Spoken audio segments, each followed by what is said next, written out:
So hi, you've seen the title of this video. That means that there is a new BBS mod update. However, before we'll jump into the features and like what they're being, I'd like to discuss how stuff is going to work going from now into the future. So I said yes, that there'll be last community update, specifically community, meaning that before that I was working on BBS mod for the community. But since that didn't work out very well due to lack of support, I decided to shut down the development, or freeze basically. Although I froze, like on the next day after May 19th, I had lots of ideas how to like tweak BBS mod and stuff like that. So I actually did some work on that, and there's like a lot of actual work on BBS mod since that last update 1.2.7. So, and I kept it to myself. And at one point I realized, like, why wouldn't I also share the BBS mod, these updates, with the world? My main fear was that once I go back to making updates, is that there will be a certain expectation from me from the community. For me from the community. And so that really prevented me from doing this. But now I think like it doesn't matter really. So basically I just want to say that I think I will be posting more updates. However, they wouldn't be the same way as it used to be. Before that, I listened to the community, I added features and stuff like that. But now I think I'll be only posting updates whenever I actually gonna be doing updates myself. So this means going forward, I'm not really gonna look for the input from the community. I'm just gonna add the features I want myself. I'm gonna fix stuff I want myself. And I expect nothing from you. It's just like, I guess, one-way gift. You guys can do whatever you want with the features. However, I think it's best to not expect anything from me. This means it could be once, maybe I wouldn't make any update anymore. Maybe the next update would be in 3 months and there'll be just a couple of features added. Or maybe in a week I'll make a huge update. You never know. So yeah, just keep in mind that there should be zero expectations about it. However, this update is pretty large since like it's August 4th. I'm recording this video, and since May 19th, I added actually there was a lot of changes made. I think it's like the list is almost like 70 items, I think, or maybe more or less, something in that range. So yeah, I'll stop yapping and let's get into the features. So first thing I'll do is I'm gonna just create a new film, and you can see already a couple of new things. So for example, now the layout of the camera editor is horizontal. This means that now there's way more fields that can fit here. It's I really like these features because back then the fields wouldn't like fit horizontally that well, and now it's much more comfortable and you can see everything in edit. Okay, so I'm gonna create a new character, and let's start with features in the list I have on my right screen. Anyways, let's, like, for example, I'm gonna take this character. Okay, so first, oh, that's interesting. I'll pick something else. I guess this character. So first, now the characters can be enabled or disabled. Then there's also new first-person playback, which allows you to play back the character in the world. So basically, let me record myself with that character. So like break something, pick, stuff like that. It's way longer than it should have been, so let's see. I'm not sure what the duration should be, something like that, yeah. Well, it looks like damage control didn't work, so I'll repair that. Around here. So now, let's see, the character is playing. Yeah. And now, if I'm going to go here into the film editor, enable first person playback to be an icon, and play it in the world, you would see that it actually plays back. It doesn't change form, it's just for like, I guess, visual. It's best to use probably this feature with some mod that hides the, or changes the UI skin. It changes the skin, yeah. Yeah, it's not really, it was like, I guess, an experiment, not a full feature. But yes, it's also best to disable it and only enable it in the end when you want to record it with BBS or something. Then, oh, these features are so great. So let me record myself really quickly. So best demonstration of this feature is, let's say the character is sitting like this. There was a problem with posing, is that you have only one line. You couldn't like animate parallelly every limb. To combat that, there is a good feature called pose overlay, which allows you to add another layer of animation. So let's say I'm gonna, do I have, no, I don't have a preset. So basically, let's say I'm gonna make some shaking animation. So let's say this girl is scared, and I'm gonna do something like that, and maybe and another keyframe. So let's say here, here, maybe one more, back, and something like that. This is not, let's make it closer. And if I'll duplicate how it looks like, well, let's just assume it's shaking. And your character is shaking, and you need to animate like how something else, basically, like the head turning around, something like that. With this setup, you have here keyframes that are kind of interfering. So what you can do now with pose overlays, now you can add a different layer.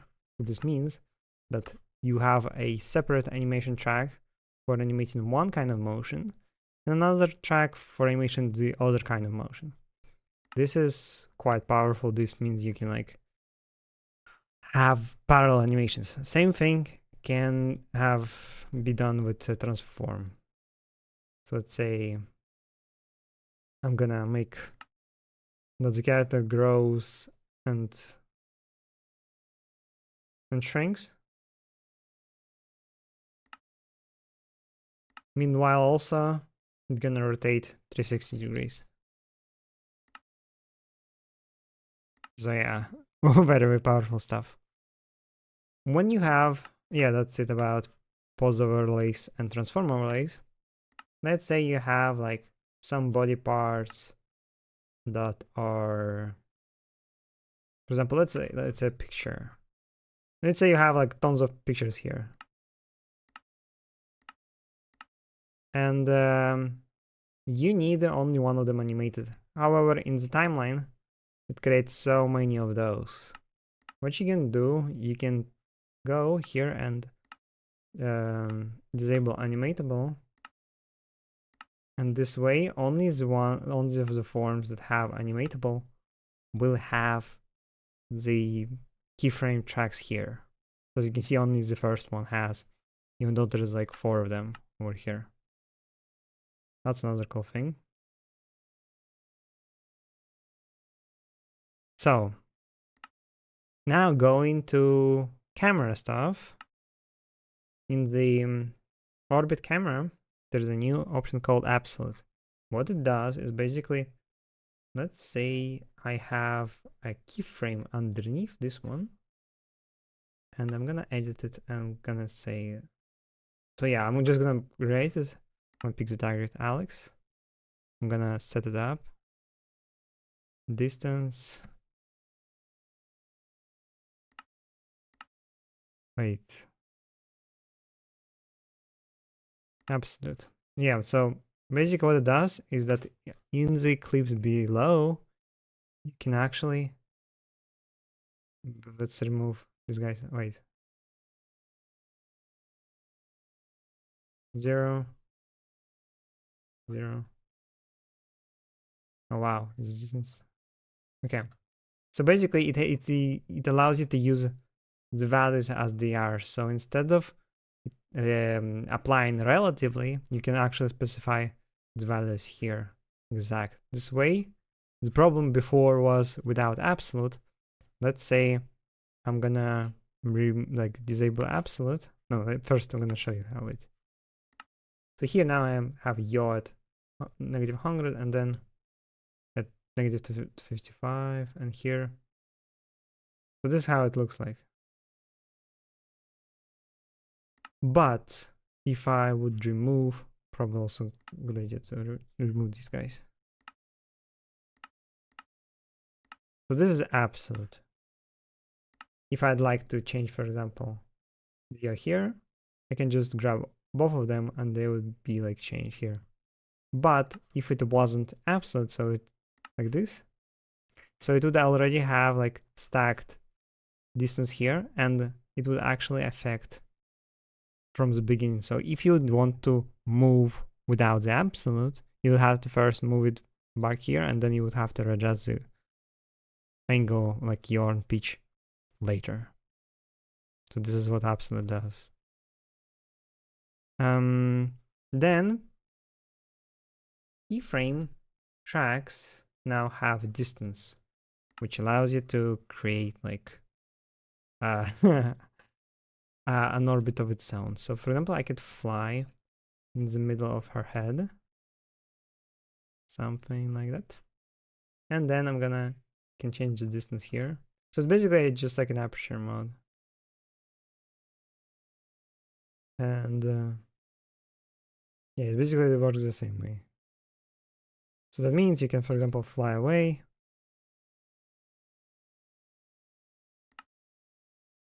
And since the camera changes and the distance also changes, it looks pretty cool.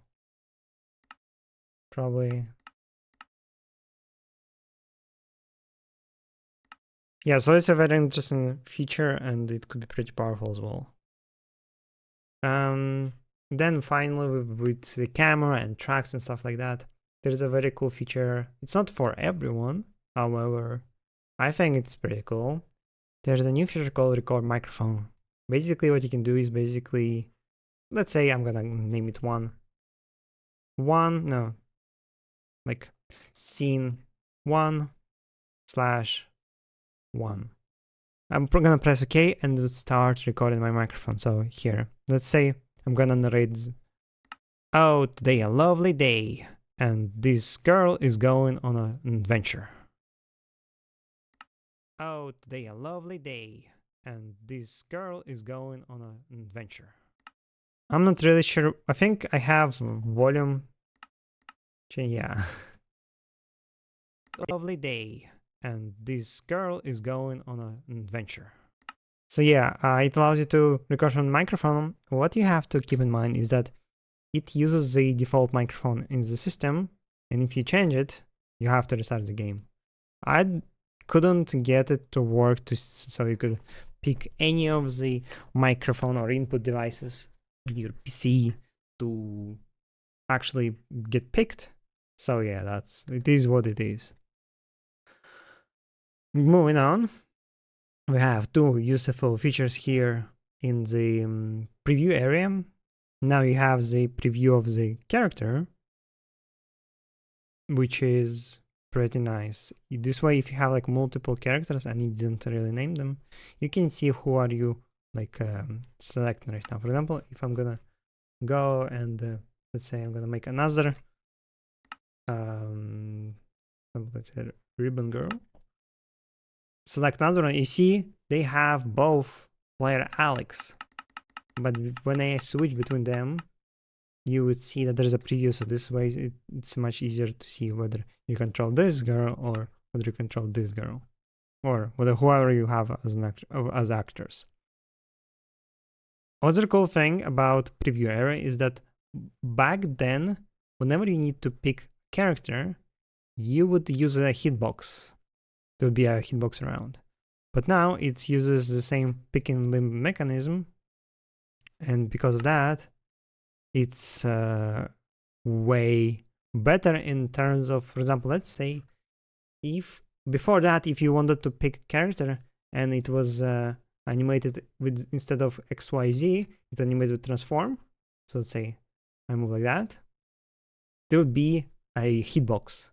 But now that I moved, I can actually pick it. It doesn't have to be the hitbox itself. So yeah, it's a very useful addition. Then we can, now there's a couple of cool UX tweaks to the UI regarding the mouse wheel. We have a mouse wheel.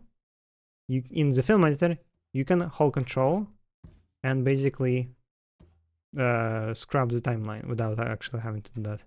This way you can, for example, let's say animate, something like create a new keyframe, like pose, and stuff like that, and move and stuff like that. It's useful. You can also this way preview like move, if you, for example, have a camera, stuff like that. If you're gonna say want to put a keyframe over here and here, you wouldn't even have to go in the timeline to change stuff. So yeah. Beside that, also whenever you hover onto the main area of the timeline, the trackpad field, you can increase with the mouse wheel.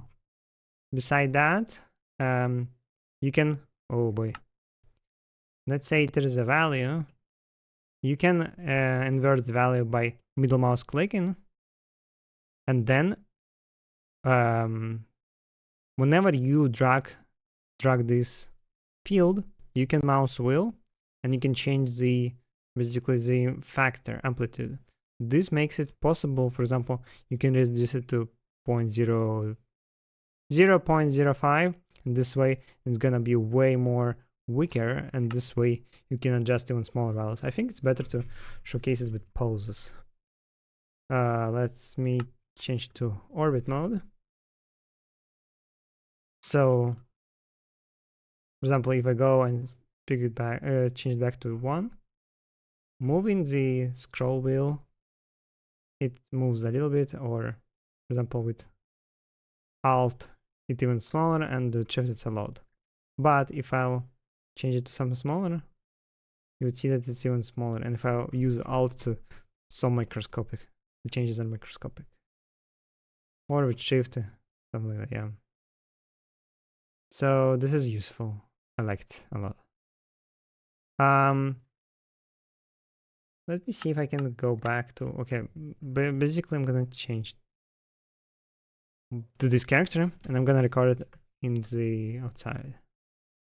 Let's say here I'm like walking around, and in any moment with a new keybind, I can pause it by pressing \.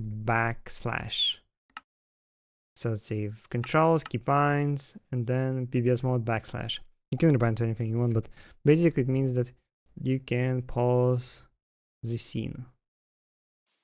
This is useful if you like role playing and stuff like that. You can use this for role playing, for example. So hello, how are you doing? And she's like, wow, it's such a cool day. And then I pause again, like, whoa, that is so cool. what is such a cool day? And then yeah, cool stuff. Yeah. Then whenever you create a new like a lot of scenes, like I noticed that whenever I have to name a scene, it kind of creates a friction when starting to do something. So I added, by holding Shift and clicking on the plus button, it would actually create a new film. It would also autofill it with a new idle clip. this idle clip is from the like a perspective of where the player is. So for example, if I would fly around over here and I'm gonna create a new one, so this one is gonna be here and the third scene is gonna be here. Yeah. And last but not least, wow, let's say you have a skin that you want like to download from, let's say, NameMC. For example, I like Minecraft skins. Sackboy from what's called Little Big Planet. So I'm gonna copy link, and here now model block, and wait, no, I have to pick the character. I think it looked to me like, yes, it's an Alex skin. So I'm gonna edit it, pick texture, and then I think over here I can just, that's where I want the skin to be. I can press Ctrl V and would type in the URL, and then I can change the name. For example, it was Sackboy with bunny hat. Press OK, and then Sackboy with bunny hat would be downloaded. Well, alternatively, you can also do it this way by downloading. But if you need to change it, I think it's way better if to download it first. So yeah, that's pretty much it. There are a couple of cool, I mean, these features are cool, but they are not like groundbreaking, I think. I think you should also go ahead and also read the changelog for this update, because there are some fixes and stuff like that. But overall, that's pretty much it. Thank you for watching, and goodbye.